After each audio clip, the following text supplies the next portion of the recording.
इस वक्त की बड़ी खबर रोहतास जिले के करगहर से है, जहां करगहर बाजार में किसान महासंघ के कार्यकर्ताओं ने बिहार के मुख्यमंत्री नीतीश कुमार का अर्थी जुलूस निकालते हुए पुतला फूंका है। आपको बता दें कि अर्थी जुलूस का नेतृत्व कर रहे किसान महासंघ के संस्थापक रामाशंकर सरकार ने कहा कि विगत 9 माह से देश में 3 कृषि कानून के खिलाफ किसानों द्वारा दिल्ली के सीमाओं पर आंदोलन किया जा रहा है। वहीं इस आंदोलन के दौरान लगभग 600 किसान शहीद हो गए और 15 सितंबर 2021 को देश भर के लाखों किसान महापंचायत में भाग लिए। इसके बावजूद भी बिहार के मुख्यमंत्री नीतीश कुमार का कहना है कि 3 कृषि कानून किसानों के हित में है। ये कहकर वो बिहार के किसानों को वह गुमराह कर रहे हैं, क्योंकि अपने शासनकाल में किसानों के विरुद्ध अनेकों योजनाएं बनाकर किसानों को परेशान किया है।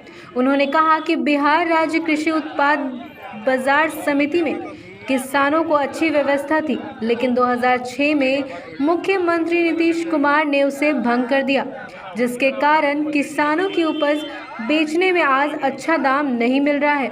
वहीं वर्ष 2015 के पहले एमएसपी पर किसानों की उपज खरीद करने के लिए एफसीआई, एसएफसी, बिस्कोमान व्यापार मंडल तथा अन्य सरकारी एजेंसी को इन्होंने बंद कर दिया, जिसके कारण एमएसपी पर किसानों के धान गेहूं की खरीद समय पर नहीं हो पा रही है।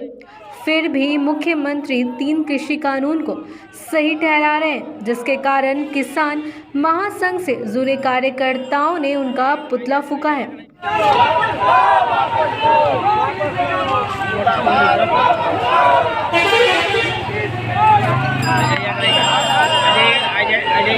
किस तरह का पुतला दहन किया जा रहा है? बिहार के मुख्यमंत्री नीतीश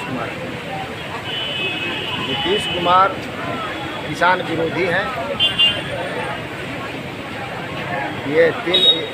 नीतीश कुमार किसान विरोधी हैं और किसानों के हित में जो कानून बनाए जा रहे हैं उनका समर्थन कर रहे हैं और ये किसानों के दुश्मन हैं। जब से सत्ता संभाले हैं तब से इनकी जो भी योजनाएं बनाई जा रही है वो किसानों के हित में कम और व्यवस्था के हित में ज़्यादा है। उन्होंने 2006 में बिहार राज्य कृषि उत्पादन बाजार समिति को भंग कर दिया, जिसके चलते किसानों को काफ़ी परेशानी हो रही है।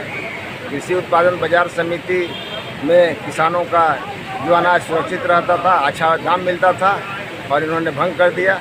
आज तक उसका गठन नहीं किया और इन्होंने जो कृषि रोड मैप बनाया है और उन्होंने कहा कि हमने कृषि रोड मैप बनाकर किसानों का कल्याण करेंगे, किसानों के उत्पादन को बढ़ाएंगे। किसानों के उत्पादन तो बढ़ा है, लेकिन उसका लाभ इन्होंने लिया है। जो किसान बिहार में उत्पादन अधिक किए हैं उसका लाभ इन्होंने कर्मण्य पुरस्कार प्राप्त किया है भारत सरकार से। किसानों को क्या मिला? इनके कृषि रोड मैप में कहीं भी उत्पादन के खरीद का जिक्र नहीं है और न आज तक इन्होंने खरीद के लिए कोई व्यवस्था किया।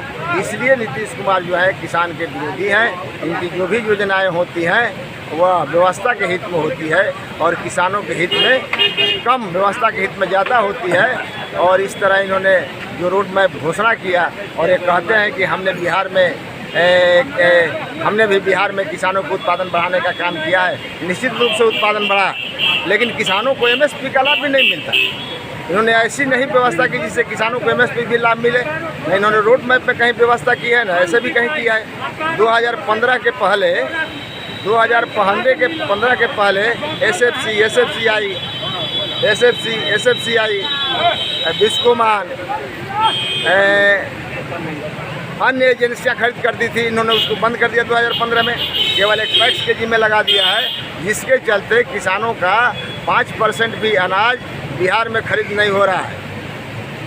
तो इसीलिए हम लोगों ने इनका पुतला दहन किया कि अभी भी होश में आ जाए। इनको सोचना चाहिए कि जब पूरे देश के किसान 3 कृषि कानून का विरोध कर रहे हैं और इनका समर्थन करके किसानों को गुमराह कर रहे हैं, बिहार में 3 कृषि कानून का समर्थन करके 5 वर्षों से स्वास्थ्य क्षेत्र में सर्वश्रेष्ठ योगदान बिहार राज्य स्वास्थ्य समिति के द्वारा प्रमाणित मनोकामना emergency and critical care hospital. अनुभवी डॉक्टर 24/7 इमरजेंसी एवं एम्बुलेंस सेवा, जांच दवा इत्यादि की बेहतर सुविधा, प्रसव की उत्तम सुविधा, ओपीडी और आईपीडी की सुविधा, state of art nursing facilities, ICU, NICU, CCU की सुविधा। हमारा सपना स्वस्थ बिहार अपना।